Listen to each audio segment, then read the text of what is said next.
Golf Central on YouTube, brought to you by TaylorMade.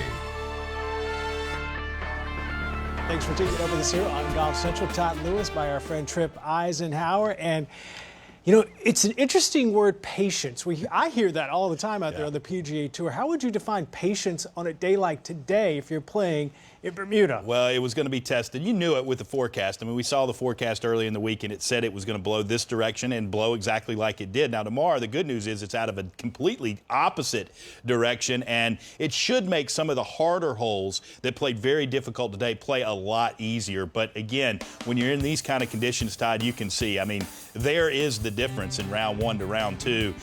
With no wind, that is the defense of this golf course, and it came back biting the players today in the second round. You know what? Par threes are usually on the scorecard an opportunity for you to make some hay under some normal conditions. Depending. Yeah, generally. Yeah. Generally. Par fives first, maybe par threes second, but not today. No. Par threes are difficult. No, well, this is a difficult set of par threes anyway. I mean, you've got the four par threes here are beautiful. Some of them, the views that they have are absolutely stunning. But they had to move these tees up quite a bit. And if we take a look at a couple of different holes, this was the second hardest hole today in round number two. By far, this hole ate up a lot of players. Only 2 birdies compared to 8. So it's not an easy hole anyway. That's my point, Todd.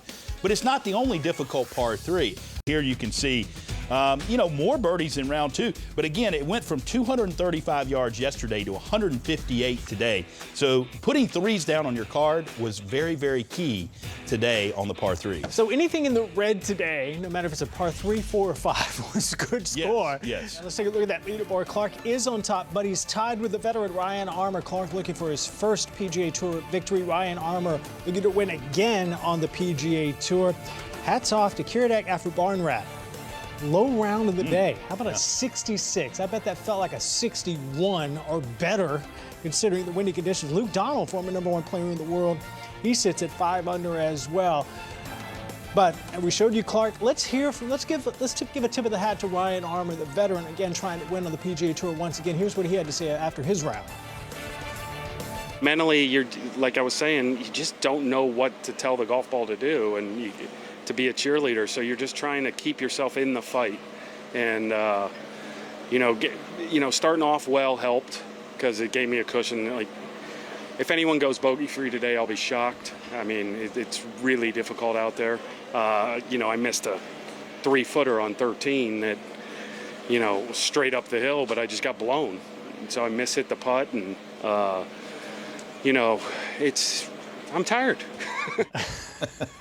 Always honest, Ryan Armour, Ohio State Buckeye. He's in his 40s. Not a very long hitter, but this golf course not very long, under 6,900 yards. Correct. So put him in the mix, that experience paying off for him.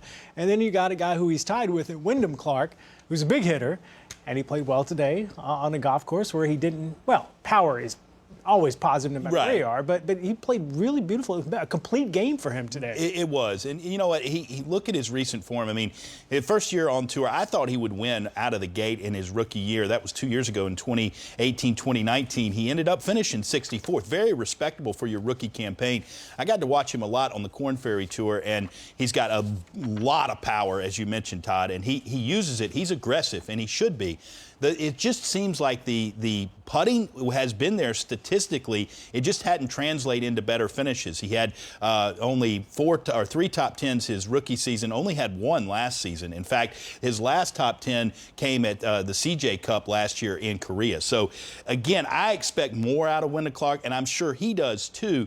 But I think once he gets over the hump and he gets a first win, and it could happen this week. I mean, he does know how to win. He's a good closer on the Korn Ferry Tour. He was, but I definitely think that it's going to help him going forward because he should have had a win by now. He's too solid a player all the way around, and I think it's just the lack of consistency with his iron game and his short irons in particular. You're probably wondering what the weather conditions are going to be like tomorrow. Oh, it's going to be easier. Instead of 25 to 30, it's 20 to 25 sustained. So different direction, though. Correct, and that could be a different issue as well. Say it again, Watson, Nicklaus, and Snead? Yeah, that's really good. And then Funk, you throw that in there, it doesn't sound right, does it? Guys who are 64 or older to make the cut on the PGA Tour. Sam Snead 7 times.